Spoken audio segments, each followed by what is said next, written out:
Okay, welcome back, class. And we'll be starting off with today's topic on conceptualization and operationalization. And in the first, we'll start with the conceptualization concept. So let's assume that we have finalized our topic, a broad area that you are going to be doing research on. So, okay, let's talk, like say transportation. Okay, we are going for urban transportation, and we are going to be doing research on sustainability of public transport. Okay, so this is our topic, like transportation, sustainability, and public transport. So in these words like sustainability, public transport, and urban public transport, sustainability, and I mentioned what third word.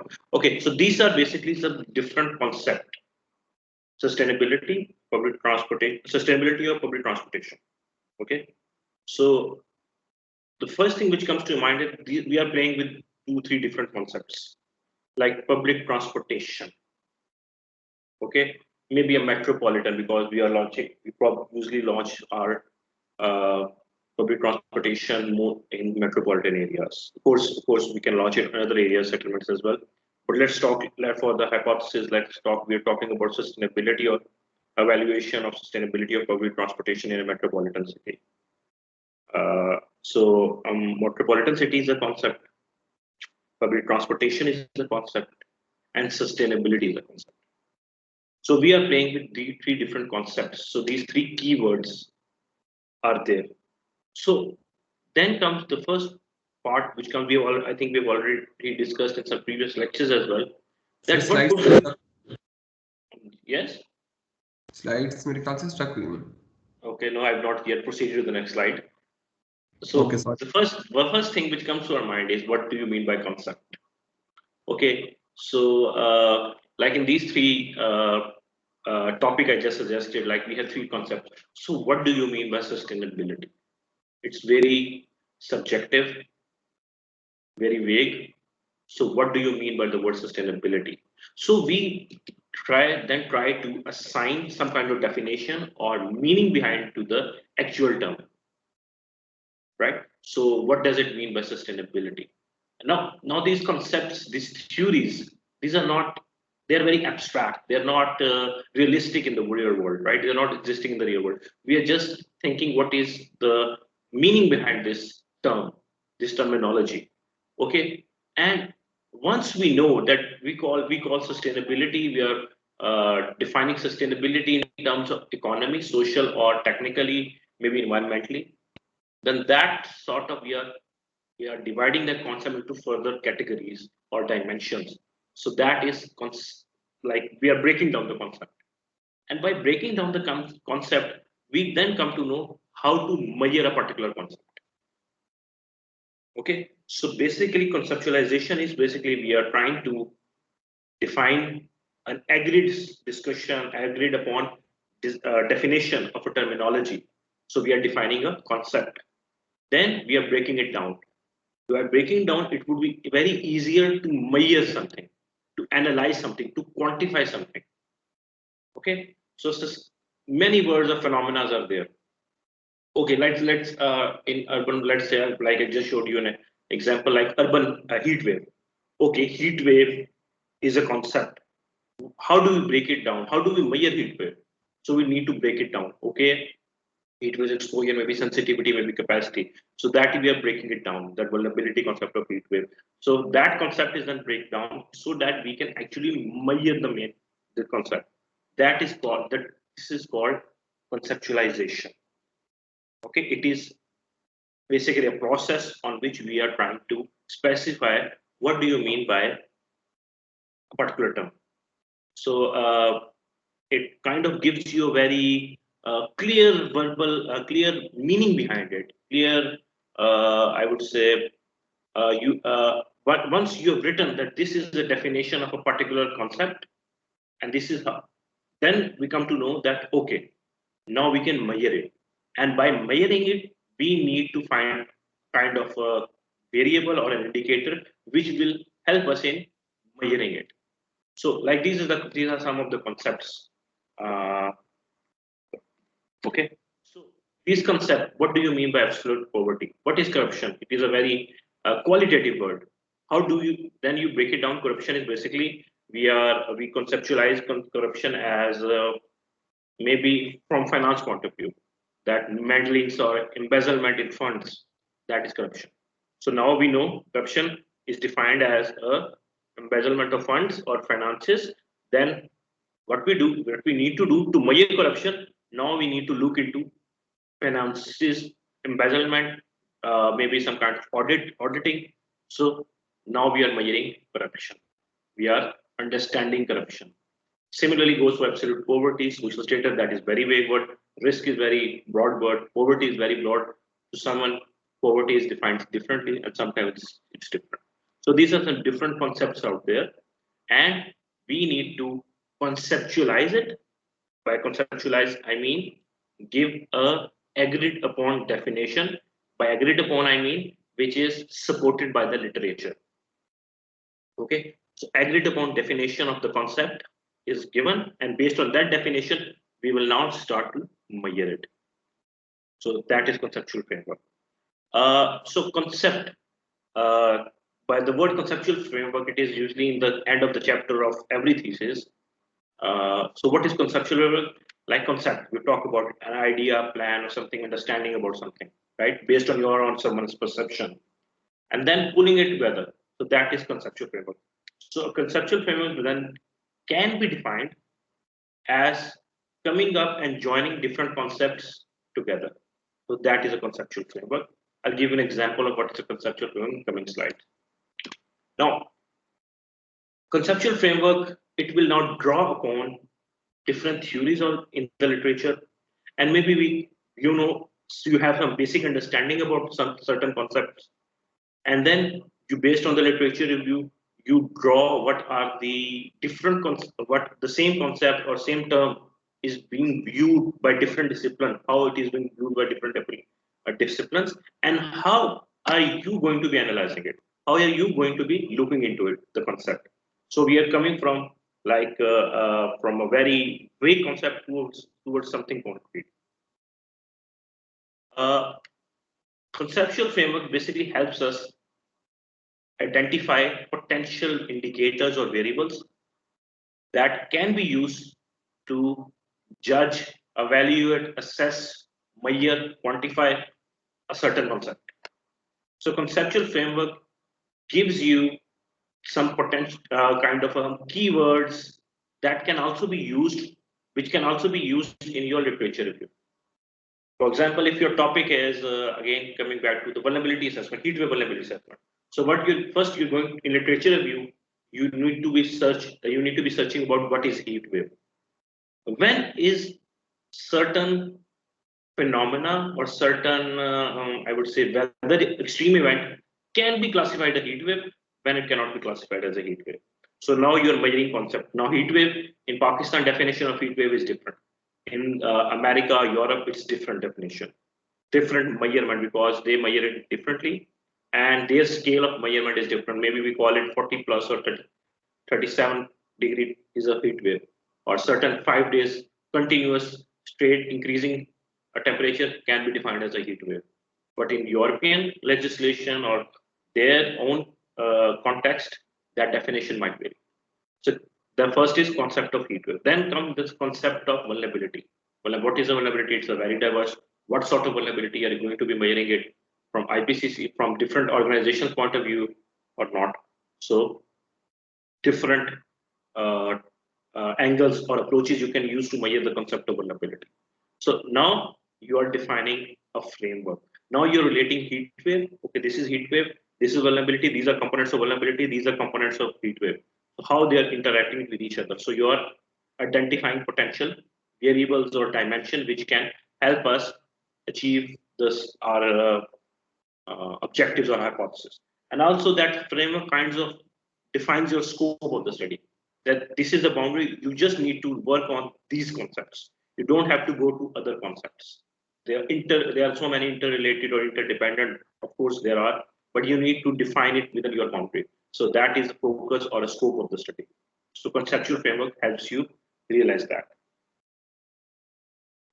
Again, like agreed upon definition, different researchers use different, and they use some kind of indicators or dimension to measure presence or absence of a concept. So what do you mean by dimension? This is a group of meanings into different groups, classification of different meaning into different groups. So like similar characteristics may be under similar dimension.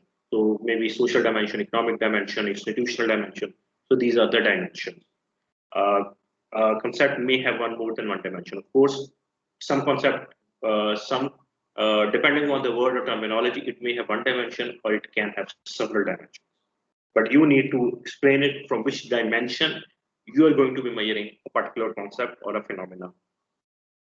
Uh, so, but of course, now actually what will happen, the dimension itself is vague, like social dimension is vague. So in social dimension, what do you mean by social dimension? So you need to have some kind of indicators. So those indicators classification into a certain category, that would be dimension, and that dimension would be uh, complementing or directly measuring existence or presence or an absence of a certain concept or a phenomena. So practically what we can do, we can measure those indicators, and those indicators will help us analyze the dimension, and that dimension would help us understand the concept. So indicators, what is indicator? Indicator is to which is directly quantifiable, measurable, observe. So that helps us realize the concept. So indicators are something which is definite, which is observable, which are measurable. So those are the indicators, and those indicators will help us measure the dimension. For example, this is an example of a conceptual framework of livelihood. This is livelihood. What is livelihood? This is sustainability framework. Livelihood sustainability framework. Okay, this is called, I forgot to mention it, but it is sustainability, livelihood sustainability framework. So sustainability, what does it mean by sustainability? Like maybe it's vulnerable to shocks, it should not be vulnerable. These are the assets which are exposed, so human, social capital, natural, physical. So these are the dimensions. Okay, so these are also kind of a dimensions, and these are indicators. So this is a conceptual framework. So now you know that, okay, you need to do research on vulnerability. You need to define what is livelihood asset.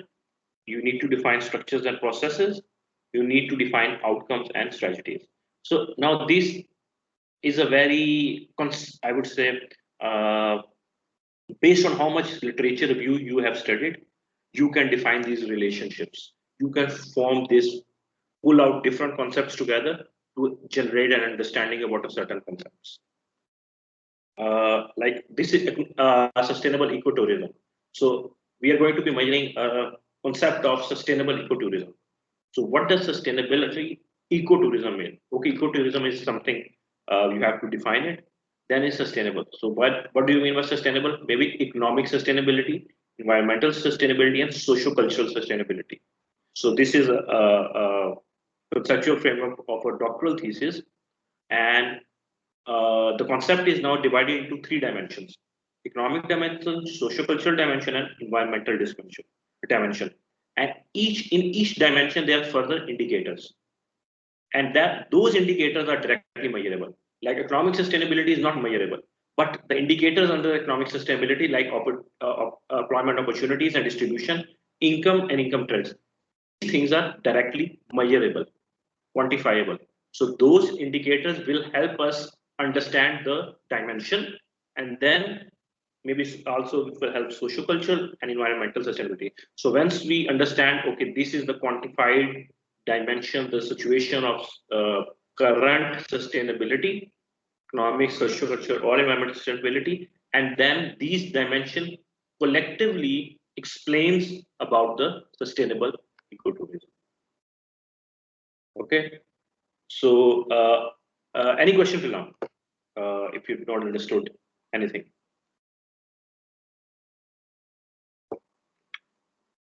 Any question? Okay. So why do we need it and how do we make it? So it really helps you analyze and gives you an understanding how much knowledge you have on a particular phenomena. So it's very important in social sciences in which you need to link these different concepts or dimensions together to form a conceptual framework.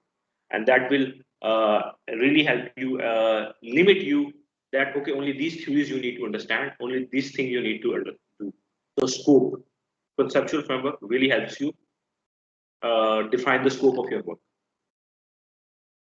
Okay, and then of course, I'll be going into it in the later half of the presentation, in which this conceptual framework really helps you identify the factors and the relationship of those factors as well. So the conceptual framework really helps you out in that. That's called operationalization, and we'll go into the detail later. Okay, let another how can we construct it? So simply theories and concept which is already defined. There are some theories already published on a particular phenomena. So you just need to study the theory or the evolution of those theories, and then maybe you can start working on a construction of those conceptual framework. Literature views there. So maybe if no theory is available to explain a particular phenomena, then maybe you start doing literature review and start pulling out and constructing your own kind of a theory. And that theory will be supported by your conceptual framework. So a sample of I give you a sample like poverty. So there are different things, different concepts or approaches to measure poverty. So one is is it caused by several socioeconomic factors, or and are those factors important? So this is a sample. We are going to be measuring poverty. Okay. So how can it be do it? You are dividing into three dimension again: social, economic, institutional. And in social, we are defining. We are going to be measuring social poverty to education level and health conditions. From economy, we're talking about rural poverty. Let's say so: farm size, job opportunities, and agriculture production. An institution like are the institutions supporting it or something. So these are some of the indicators to help it. So this is how then you draw an overarching or a holistic kind of a conceptual framework in which you define you in the form of a diagram, a framework, you can say a flow chart. So these are different terminologies, and I'm sure that different disciplines itself regard the word framework as something different. But in social sciences, framework is a kind of a diagram which explains different concepts together. The conceptual framework, like in this figure, I have drawn the same phenomena or indicators using the concepts which you have studied in the literature review. You draw upon a certain concept and then maybe break it down into different um, indicators. And those indicators would help you in measuring a particular dimension. So this is conceptual framework. So any question about conceptual framework? We have finished this topic, this small topic of conceptualization.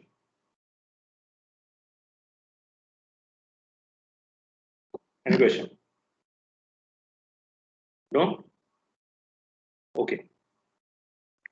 Then I will jump into research operationalization. Okay. So what is research operationalization? So what we do it now, we have analyzed, we have defined our concepts, we have studied the theory, we know these concepts are how they're interlinked together. So we have constructed a kind of a diagram, flow chart, which explains that this is what I'm trying to do in my research. Okay, so sometimes what happens that after doing the research, sometimes based on the findings, you do more research. Conceptual framework is sometimes drawn at the end of the thesis. So, but it really helps you define the scope of the study if you draw it first. So now we have the conceptual framework. We know the concepts now. We know how these concepts are interrelated and how these concepts can be broken down into different dimensions. The next question arises is, how are we going to be measuring this concept? Okay, so measuring this process.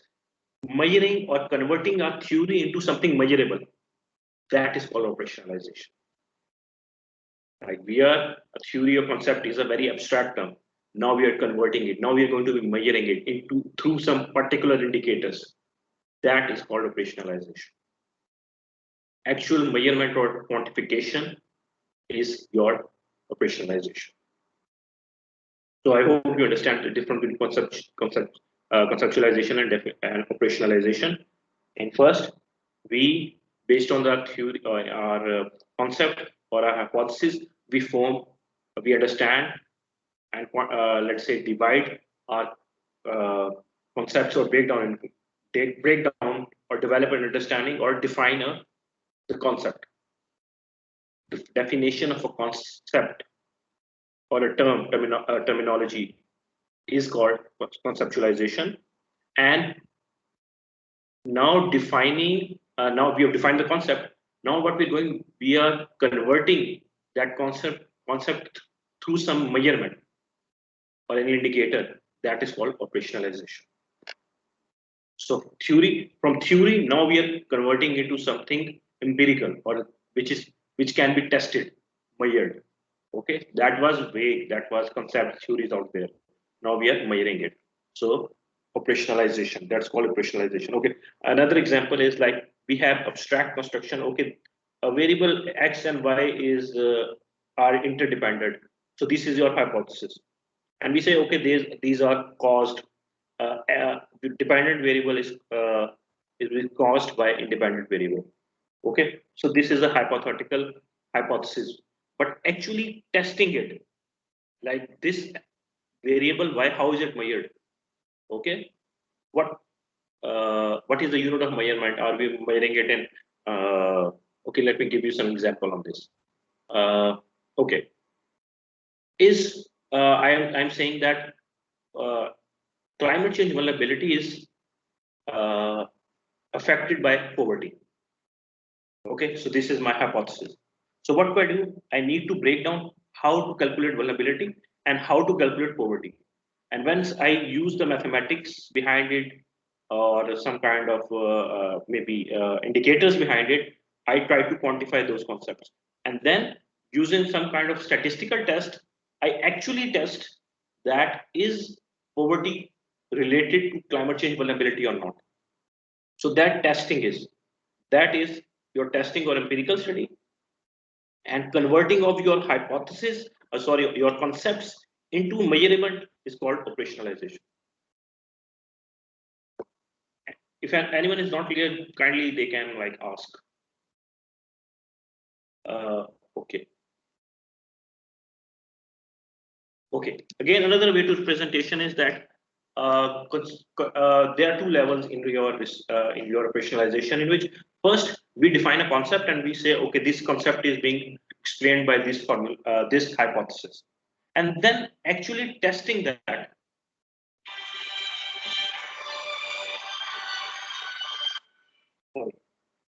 Uh, Actually testing those association or is called operationalization. So actually testing that relationship, that part is called operationalization. So I'm basically ask my students that any concept is whichever concept you're going to be measuring it, phenomena is you are going to be exploring it. How will you measure it? So again, let's go back to another example. I would say governance. Governance. Now, governance is a phenomenon, is a concept. Okay, we explained it. Governance. We are talking about governance through financial mechanism only.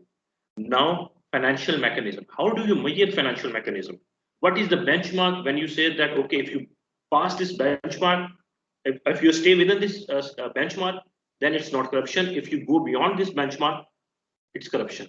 Okay, so now we are trying to develop our methodology through indicators. We are measuring our indicators. That benchmark, definition of that benchmark, and choosing of that indicator, that is called operationalization.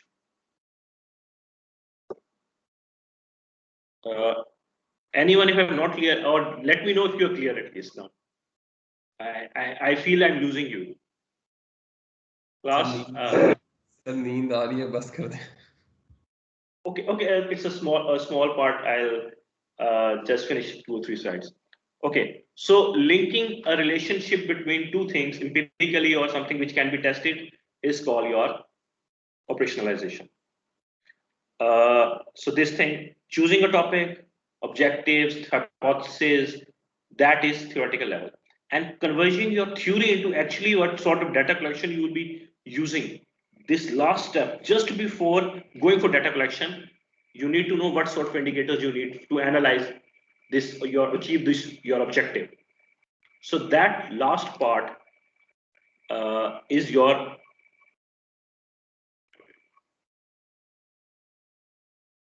last part of converting your theory into practically to collect the data. That part is called operationalization, and that is very important part. Another way to visualize this is this. So you did analysis problems, you made theory hypothesis, you made. Now you're going to be operationalizing it, and you're going to be defining your methodology. So everything is on this step. Converting theory, you have read the literature review. Now you're going to be starting your chapter 3 on research methodology. That chapter is operationalization. You're linking your literature review chapter and converting it to your own methods now. So based on your literature review, you're going to be collecting certain data. So that is operationalization. So it depends upon your operationalization depends upon your hypothesis and your concepts that will help you analyze what sort of indicators you will be choosing. Okay. So Sir, the research methodology is part of operationalizing, right?